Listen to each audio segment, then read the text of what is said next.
cadáveres, pra mim era Que corriqueiro. acabam dando essas dicas, né? Quando era criança, a gente via no campinho quase Boa. toda semana pra ver cadáver lá. Esteja Você estudando. acaba Você de trabalhar pode com ser da pessoa jogado lá. 14 anos Então, atrás assim, era acaba Quando você vê esse tipo de violência muito Que a perto, gente você sabe sente estabilidade. É. todo mundo meio queria pegar ele, algumas conseguiram.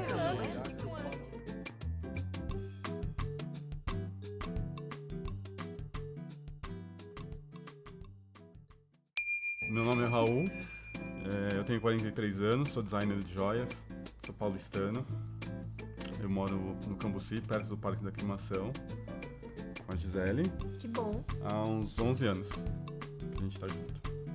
Meu nome é Gisele, eu sou advogada, atuo na área de direito digital. Não sou de São Paulo, sou do interior, sou de São José do Rio Preto, mas moro aqui em São Paulo desde os meus 18 anos. Eu acho que eu já mudei 7 vezes e você umas Umas 12. 12, né? É. Mais ou menos isso. Eu tava pesquisando por alguém que fizesse anéis sob encomenda, né? Eu queria reproduzir um anel que minha mãe tinha me dado e eu tinha perdido. Era um anel de valor sentimental pra mim. E pesquisando na internet eu achei o site dele. E aí comecei a fuçar no site, achei lindo, maravilhoso, várias coisas que tinha muito o estilo que eu gostava. Então aí eu comecei a entrar em contato com ele, se ele fazia esse anel, ele disse que sim e tal. Então aí a gente começou a conversar pela internet. E aí, então, um belo dia, eu resolvi ir na loja dele presencialmente. Ele tinha uma loja que ficava dentro de uma galeria ali na Rua Augusta. E nesse dia eu fiquei meio com uma sensação, enquanto eu tava trabalhando, que tinha alguém atrás de mim. Eu ficava sempre olhando pra trás e falando, meu, tem alguém atrás de mim.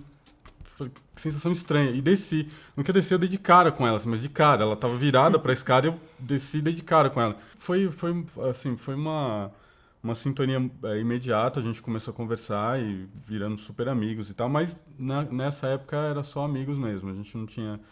quer dizer, pelo menos não aparentemente, não houve nenhum interesse... até porque eu tava com outra pessoa, enfim, era outra vibe, né? Mas foi assim que a gente se conheceu. Eu comecei a perceber que eu tava desenvolvendo um sentimento de afeição por ele diferente. Não era só como amigo. Mas eu meio que rejeitava isso na minha cabeça. Porque como assim? Ele é meu amigo. Eu não posso gostar além da conta dele, Por né? que não? Amigos, poxa. Né?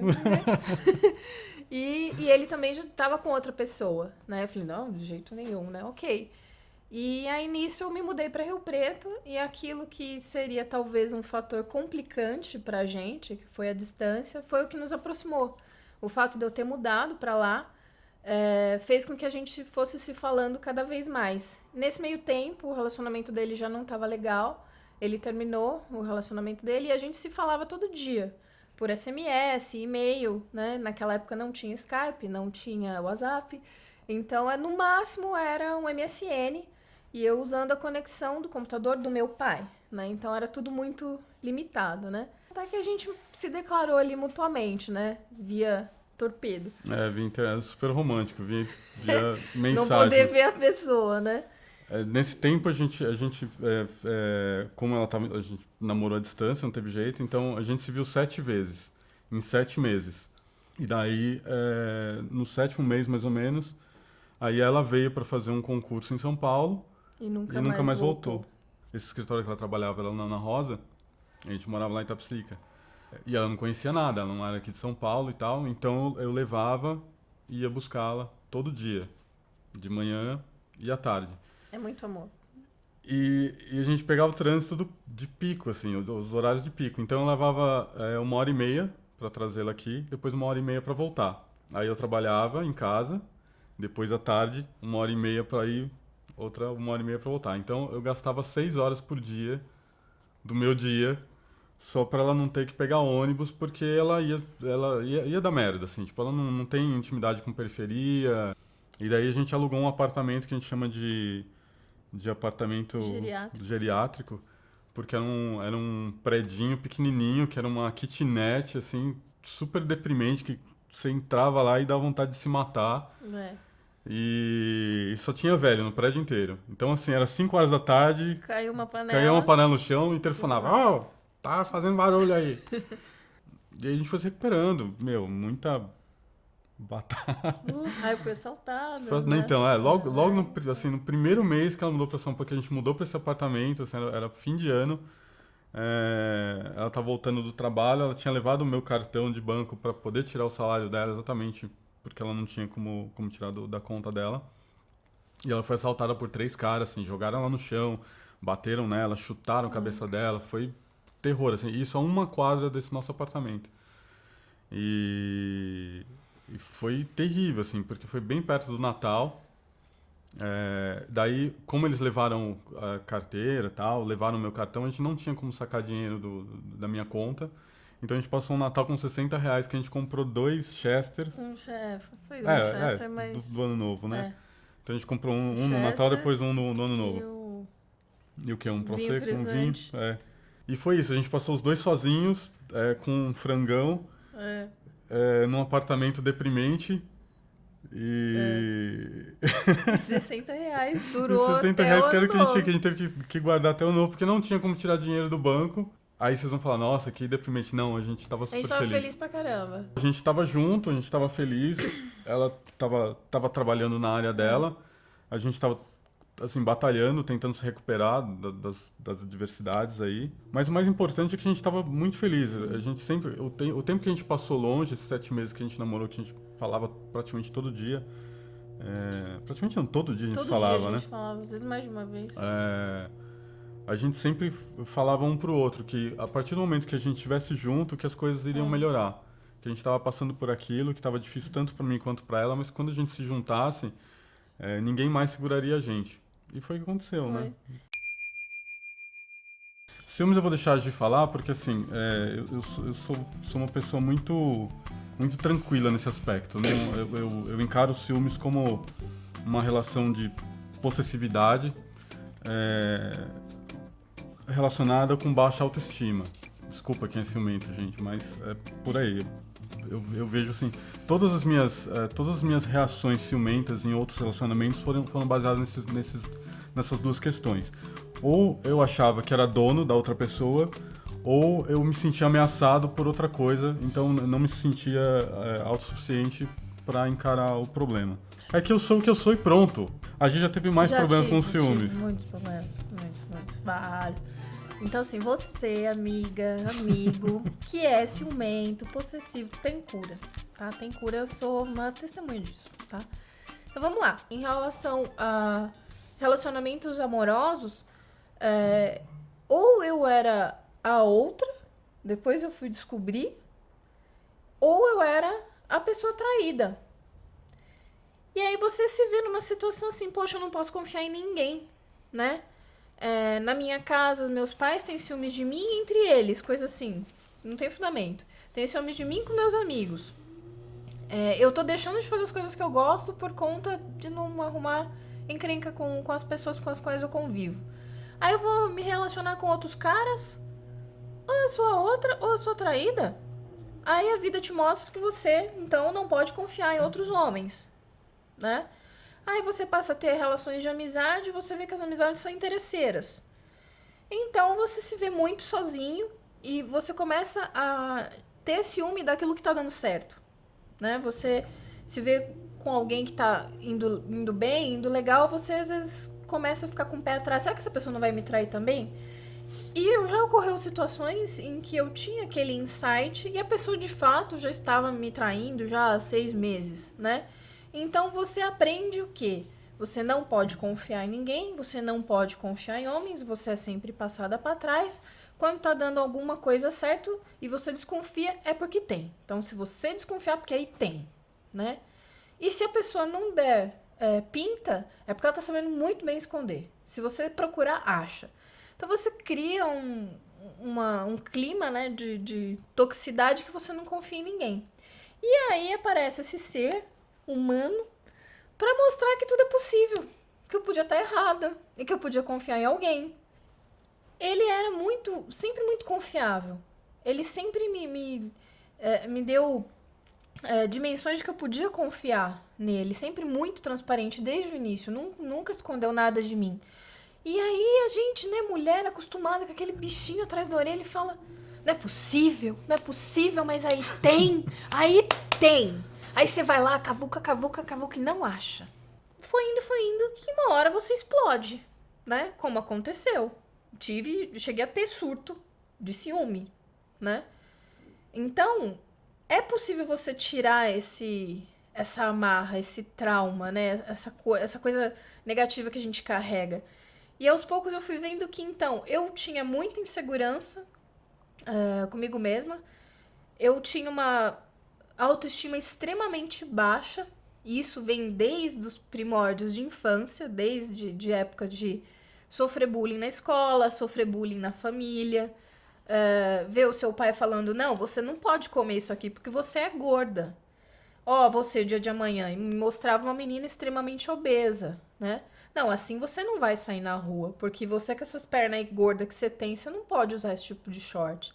Então, assim, quando o sentimento que você tem em casa, que deveria ser a primeira pessoa a te apoiar, é aquela que te fala não, você acaba com a autoestima da pessoa. Então, assim, a autoestima, eu fui começar a ter o quê? Com uns 30 anos. Que foi com 30 anos que, com a ajuda dele, eu consegui comprar a minha primeira mini saia. Que eu consegui me ver diante de um espelho e gostar do que eu vejo. Porque até os 30 anos, tudo que eu via no espelho, eu queria atacar.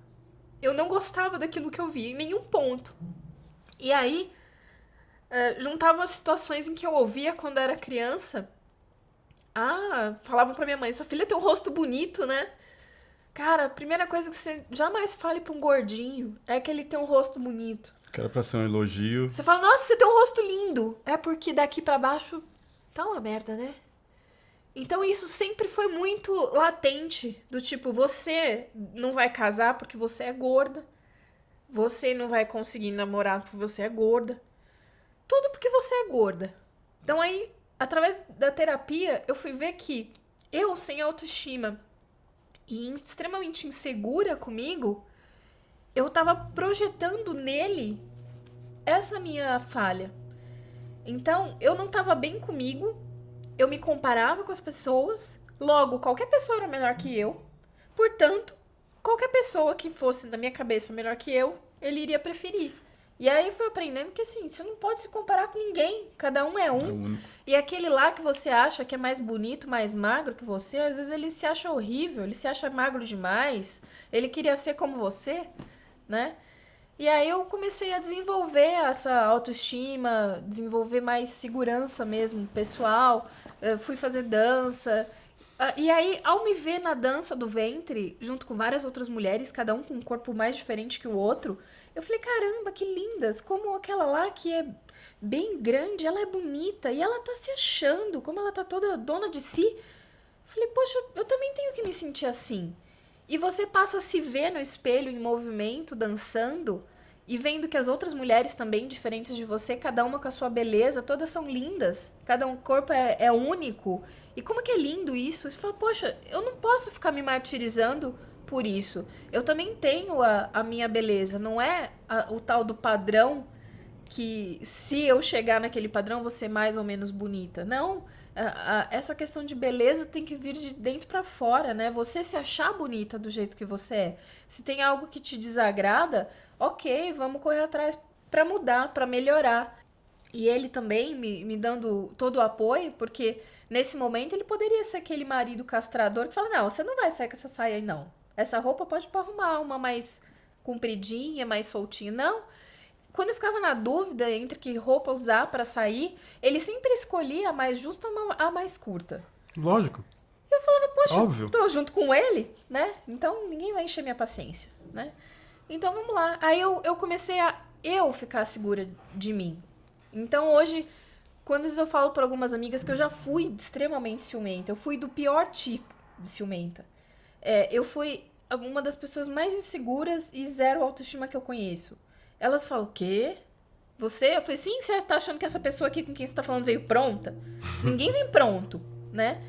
E é legal que ele colaborou nessa construção desse eu, que retornou um outro eu pra ele. Então eu comecei ainda mais a confiar nele, fui vendo que não tinha motivo pra eu me sentir atacada ou em concorrência com alguém. E que assim, se um belo dia ele resolvesse me trair, ele que ia estar perdendo, né? Se eu resolvesse trair ele, eu que ia estar perdendo. Porque, poxa, a pessoa que eu tenho em casa, né? Então, quando você confia em você e confia plenamente no seu parceiro, não tem ciúme. E aí eu aprendi com ele também. Se você quer conhecer alguém, dê liberdade para essa pessoa. Porque a pessoa, quando ela é livre, ou quando ela tá sozinha, é aí que ela tem a oportunidade de fazer ou não fazer aquilo que talvez ela não faria se alguém estivesse olhando. Então aí você vê a autenticidade, né, do indivíduo. E isso foi muito legal. Então assim, hoje eu sou uma pessoa curada. Se eu tô chateada com alguma coisa que ele fez, ou algo que ele fez, ou que ele me falou, mexeu assim comigo, negativamente, eu dou um jeito de falar isso pra ele. Pode não ser no dia, naquela hora, mas eu chego uma hora e falo com um jeito que ele entenda, né? E é legal porque ele também fala, pô, é verdade. Desculpa aí, foi mal. Foi mal. E ele também, assim, pô, não gostei daquilo que você falou, ou tal coisa que você fez. A gente é muito transparente, né? Então, assim, eu sempre expresso pra ele o quanto que eu gosto dele. Eu sempre deixo ele ciente das coisas que ele faz no nosso dia a dia, que me deixam muito felizes, e ele sabe o que também não deixa, né? Então, a gente não tem, assim, não tem segredo entre a gente, né? Não tem nada da minha vida que eu não possa contar. Além de ser meu marido, ele é meu melhor amigo, ele é meu parceiro de vida, assim. As maiores dificuldades que a gente passou, com certeza, foi o começo, que foi bem difícil. Até por ser começo, né? O começo de relacionamento, a mudança dela Foi tudo muito brusco. a mudança dela de cidade, né? Da forma que foi, né? A dificuldade financeira e tal, mas pra mim, pelo menos particularmente, a dificuldade que a gente mais teve no nosso relacionamento, que quase rachou, foi mais ou menos uns 2 anos depois, uns 2 anos mais ou menos que a gente tava junto. 2 ou 3. Mais, 3. Que ela teve um emprego no escritório grande, bem conceituado aqui em São Paulo, mas isso estava consumindo muito ela. A gente já estava em outro patamar, assim, profissional, tanto ela quanto eu. A gente já estava mais estabilizado financeiramente, já tinha mudado de casa, tava tudo indo super bem. Mas aí esse emprego dela sugava muito dela, exigia muito dela. Então, chegou num ponto que eu já nem comunicava mais. Eu já ia direto e aí a gente começou a ter meio vidas separadas mesmo. Ela tinha os compromissos dela, eu tinha os meus compromissos, mas a gente estava se distanciando tanto que eu já não comunicava mais e ela também já não se importava mais em comunicar comigo. E aí chegou um dia que a gente meio que sacou que isso não tava indo bem. Legal, assim, alguma coisa tá errada aqui, né? Daí a gente conversou e tal, falou assim, olha, não tá bacana, porque pra mim não tá legal, né? E a gente em nenhum momento a gente queria se distanciar, né? Não, foi uma coisa da vida mesmo que foi levando a isso, né? E aí eu percebi que o quanto que acontece disso, né, com os casais. Que as pessoas só trabalham, né, só de casa pro trabalho pra casa, não desenvolvem uma atividade junto, né, que ambos gostem, e aí as coisas vão indo, né, sozinho. E aí a gente fez uma viagem. Ela, por iniciativa própria, ela reservou uma pousada em Paraty. Paraty, né? Não, Paraty, Foi Paraty. Né? Ele falou, não, a gente vai pra Paraty e tal, vamos passar acho que a gente ficou uma semana lá, uns 5 dias lá. E eu não tava, não tava no clima, não tava nessa coisa de romancezinho, já tava meio puto já com isso tudo, então assim... Mas como ela teve iniciativa, foi lá, reservou, tal, né, deixou tudo pronto, assim, não, você só tem que ir. Eu falei, não, beleza, vamos. A gente não conhecia Paraty, né? E ainda foi num período, na semana entre Natal e Ano Novo, né? Então, a gente também não gosta muito de viajar nessa época. Por conta da muvuca toda, né? Então eu sabia que ele ia azedar. Mas eu falei, vamos, vai. Enfim, ela insistiu e a gente foi, né? E foi lá que a gente se reconectou. Sim. E eu lembro bem disso porque a gente fez um mergulho junto, né? Fez um scuba diving. E lá no fundo do mar, assim, naquela coisa que eu nunca tinha feito, vendo que é outro universo, né?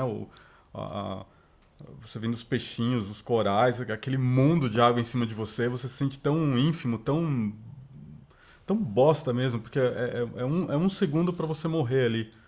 E você tem que controlar a sua respiração, você tem que controlar a sua ansiedade, o seu medo, a sensação de sufocamento ali. E você olhar pro lado e você vê aquela pessoa que tá ali te acompanhando, sabe, pela vida. E fala assim, cara, olha onde eu fui me meter com essa pessoa. Né? Tipo, não dá pra deixar isso aqui passar. É uma oportunidade única na vida, né? Aquelas coisas que você precisa manter. E aí a gente fala que a gente se casou ali, né? Oficialmente. Porque casou ali de alma, né? Porque a partir daquele momento a gente voltou outro para São Paulo. Quando eu era adolescente, muito tempo atrás, eu queria muito ser mãe. Achava muito legal. Sempre gostei de criança, sempre tive afinidade. Por não ter irmãos, eu adorava cuidar de criança pequena e tal.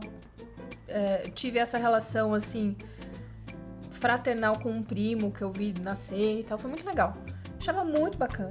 Então você tem aquela ideia super positiva da maternidade, que legal, uma família e tal. E dentro da minha cabeça de adolescente interiorana, eu com uns 14, 15 anos, eu imaginava assim. Eu vou me formar mais ou menos com uns 24, 25. Aí até uns 28 eu caso. Quando eu tiver uns 35, tá bom de ter filho, né? Porque a minha mãe, quando eu nasci, ela tinha 37 na época. Isso há 36 anos atrás, né? E foi uma gravidez de risco, porque ali pelo 3º mês eu queria sair fora, né? Eu já falo que eu sou uma pessoa ansiosa, desde ali da gestação, né? Então, depois que eu nasci, ela queria ter mais um filho, mas por conta de condições de saúde dela, o médico falou que era melhor não. Então, por isso que eu não tive irmãos. Então, aí eu queria muito, assim, ter filhos e tal. Bacana, né? Aí eu fiz um planejamento no Excel mental pra minha vida. Então, eu vou me formar, vou casar e eu vou ter filho. Só que aí a vida te passa uma rasteira. E aí as coisas acontecem assim, você se vê jogado ali, é como se te colocassem numa peça de teatro sem você ter ensaiado, sem saber quem são os atores, né? Pelo menos o principal você escolheu, né? E aí a gente tendo a nossa vida e tal, eu falei, putz, se nós dois aqui estamos nesse perrengue, imagina se tivesse um pardalzinho pra dar água. Poxa, mas vocês estão 10 anos juntos, já deu pra aproveitar. Eu falei, não, querida. A gente tá começando agora. A gente tá começando a aproveitar agora. Então, de uns 2 anos pra cá, assim. A gente demorou muito pra ter uma condição um pouquinho melhor, né? Financeira e tal, ter uma vida mais estável. Pelo menos né? Sobreviver, conseguir respirar. É verdade. Então agora a gente tá numa... antes era só pagar conta. Então agora a gente tá numa situação que tá legal de viver, a gente tá se curtindo pra caramba e tal. Então, tá legal, meu. Então filhos agora só os gatos, por enquanto. Então. Né? A gente se considera seres sexuais, assim, bem... Leão e touro. A gente tem uma boa combinação e assim... rola tesão até hoje, assim, é uma coisa que... As pessoas falam assim, 11 anos de casada. Meu filho, só se for com você.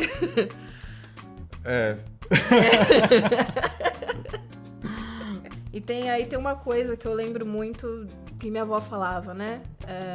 Ela falava assim, filha, casa com um homem com quem você goste de conversar. Porque no final da vida é a única coisa que sobra. E a gente passa o dia inteiro se falando. Então, acho que ela tá bem feliz. Quem detém o poder em casa? Os gatos. Na verdade, os gatos às vezes mandam mais que a gente. Porque eles estão no sofazinho lá e falam, ai, tadinho, tão bonitinho, deixa aí, nem mexe, né? A gente tenta ser o mais igualitário possível, né?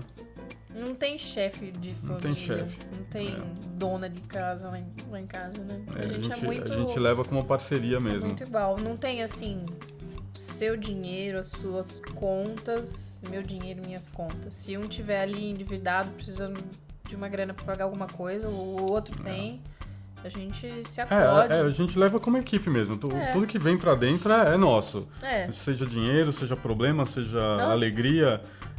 Quando ela realiza um sonho ou alguma coisa pessoal que é bacana, pô, a gente comemora. Quando vai mal, a gente chora junto. Né? Divide Um tudo. ajudou a dividir tudo, né? Desde tarefa doméstica, responsabilidade, tudo. Não tem... Eu cozinho, ela cozinha, só que ela cozinha mais porque ela cozinha melhor. Então ela fica mais com essa tarefa porque Mas é ele melhor. passa um aspirador que, ó... A gente tenta dividir tudo em casa, É muito na vida. igual. Eu acho que assim, não tem... Tem gente que chega pra gente e fala assim, meu, vocês se dão super bem e tal, né? Vocês são bonitos, um casal bonito que tá super bem, são amigos, né? Como que vocês fazem? Como se fosse uma receita de bolo, fórmula, né? E não existe fórmula, né? Eu acho que são combinações. Eu não sou o mesmo Raul que eu fui com outras pessoas. A Gi não é a mesma Gi que foi com outras pessoas. Assim como eu não sou o mesmo Raul que conheceu ela. Sim. E ela também não é a mesma mulher que eu conhecia há 10, 11 anos atrás. Então a gente vai mudando, né? Eu acho que o que faz dar certo é o comprometimento, é você querer que aquilo dê certo, quer dizer, você ceder quando precisa ceder, é você ouvir, né, ouvir, é você bater o pé e falar, não, mas isso aqui tem que ser assim e tal. Ah, mas não, eu acho diferente. Então vamos tentar chegar num acordo. É um pouco político, né, a coisa. Só que quando você ama, você tem que deixar de lado um pouquinho a parte do ego, né? Porque senão você leva essa coisa do ego de, não, tem que ser do meu jeito, porque é assim e tal.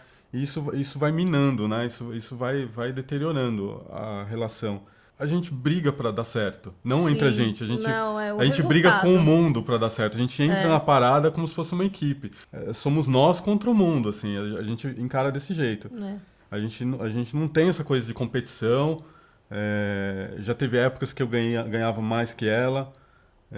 Já teve épocas que ela ganhava bem mais que eu e eu tive que meio ficar debaixo da asa dela.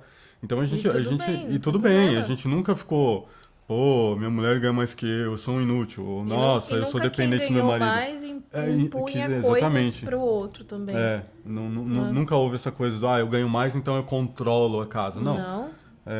E a gente tenta manter a relação mais igualitária possível. Sim.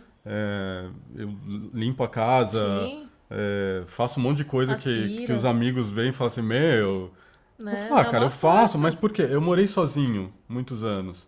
Então eu não encaro como a nossa casa como... né? Tem gente que acha que, nossa, tal coisa é coisa de mulher. Meu, quando eu morava sozinho, eu limpava a privada, eu lavava roupa, eu fazia tudo, cozinhava, fazia tudo sozinho. Meu, se tá sujo, se tá me incomodando, eu vou lá e limpo. Então a gente divide tudo, cara. Contas, problemas... responsabilidade, alegria, tristeza, o que for. É isso. Basicamente é isso. Acho que é comprometimento mesmo com a relação.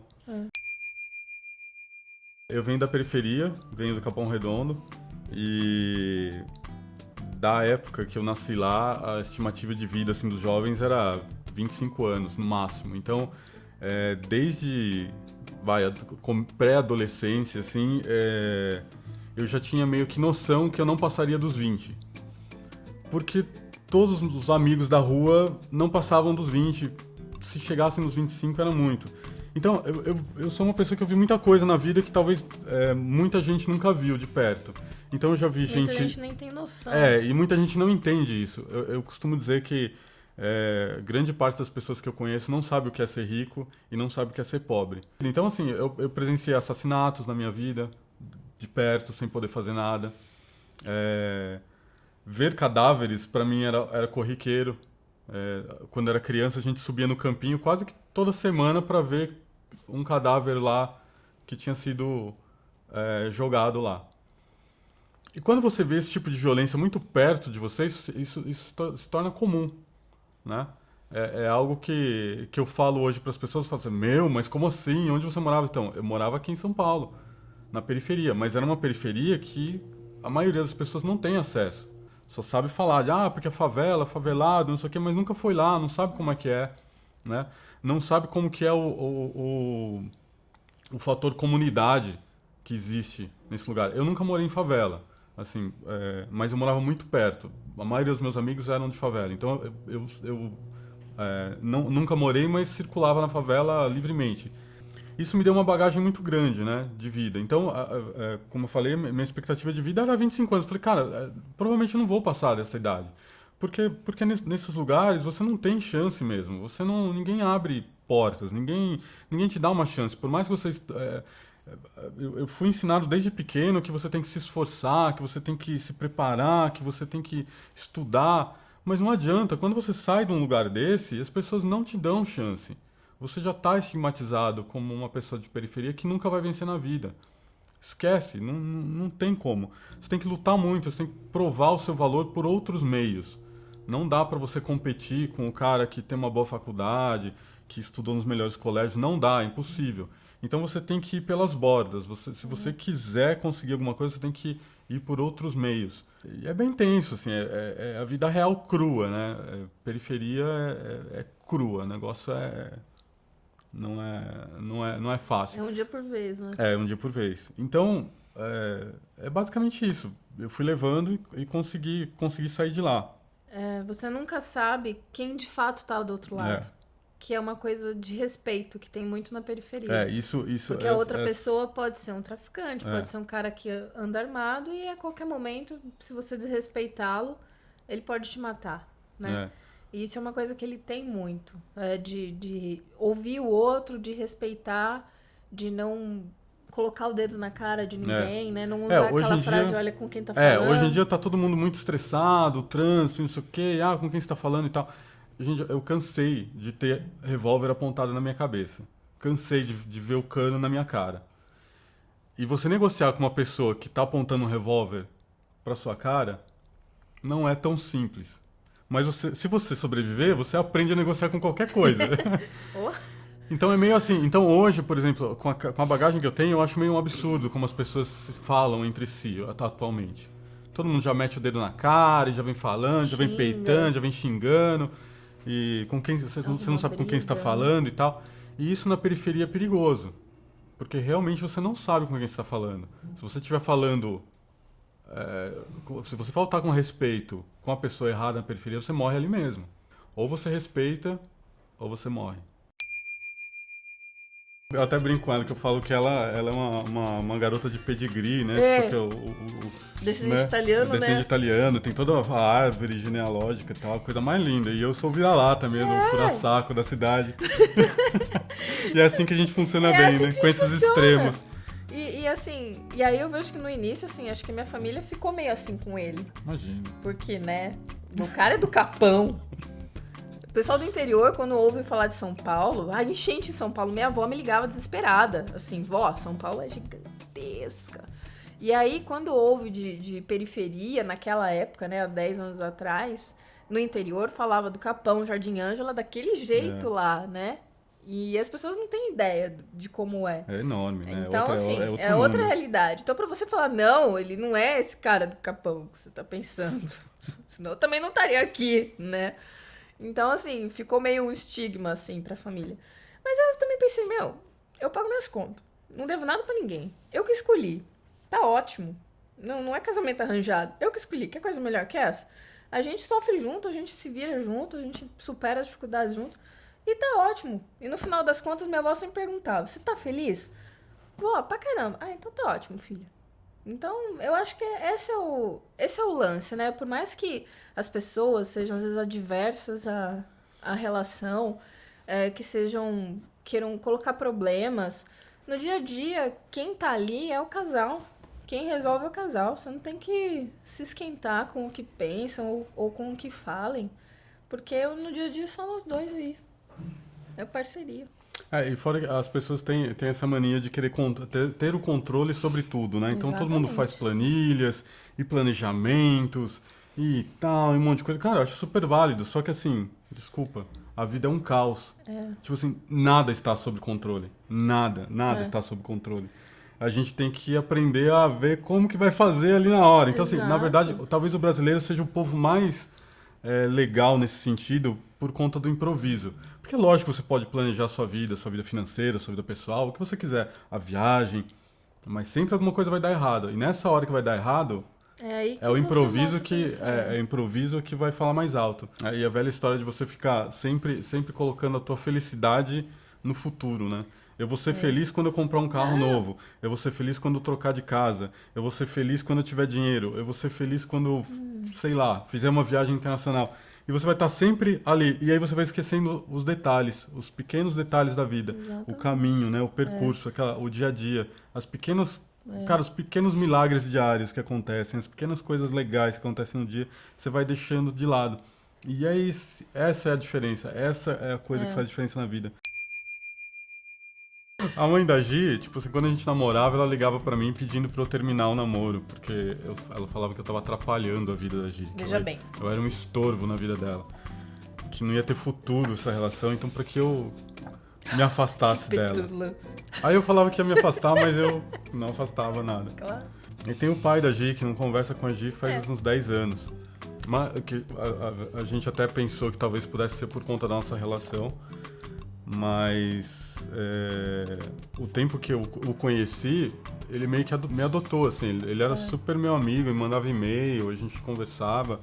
Ele não conversava com a Gi, mas conversava comigo. Foi numa fase que ele não tava falando comigo, né? Que eu ainda tava morando em Rio Preto. E assim, na mesma casa, passava por ele, não falava bom dia nem nada.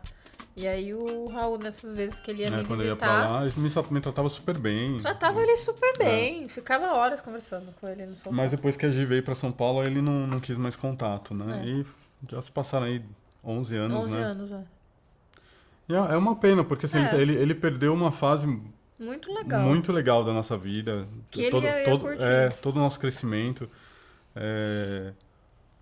A Gi, se ele acompanhou toda a infância, adolescência, ele poderia ter acompanhado ela se tornar uma mulher, a mulher incrível que ela é hoje. Eu acho uma pena. Mas é a escolha de cada um, né? Então a gente não pode intervir. Eu sempre tentei retomar o contato por várias vezes e fui muito mal recebida. Então, assim, ele desligava o telefone na minha cara e tal. Aí chegou uma hora que você fala, desencana, né? Você não vai ficar dando sua cara a tapa e sem ter retorno algum, né? Então, eu sempre digo, né, que o telefone tem duas pontas, né? Eles sabem como me achar. Então, da mesma maneira que eu tentei retomar o contato com ele, se um belo dia ele resolver entrar em contato comigo, beleza. Eu falo assim que qualquer relacionamento, ele pode ser dissolvido, mas o único que tem o laço é o de consanguinidade. Então, o pai ou a mãe, não importa o que aconteça. Pai sempre vai ser pai, mãe sempre vai ser mãe. Né? Irmão, irmã também. Então, assim, vai estar lá. E ele só tem eu, né? Então, um dia ele vai precisar pelo menos de mim pra assinar alguma coisa. Então... Admiração. É isso que eu queria falar pra você. Ixi, Porque... vai fazer eu chorar já. Calma, nem comecei. Porque, pra mim, a admiração é meio que a base, né? Faz parte da base de um relacionamento. Se você não tem admiração pela pessoa, se você não cultiva essa admiração pela pessoa, a chance disso se perder é muito grande, né? Dessa relação se perder é muito grande. Então, você sabe o quanto eu te admiro, você sabe o quanto, desde o começo, eu sempre te admirei em todas as fases que a gente já passou, as difíceis, as boas, as de alegria, as de tristeza, quando você foi assaltada, quando te bateram e você continuou aqui. A mulher guerreira que você se tornou, né? Companheira, de sempre estar do meu lado, quando eu tomo aquele capote violento, você vai lá me resgatar e fala, não, vem cá. Quando me dá vontade de desistir da vida, porque nunca foi fácil pra mim. E é um privilégio dividir esse tempo nesse mundo aqui com você. Essa é a minha admiração. Não tem como. Sempre vou ter.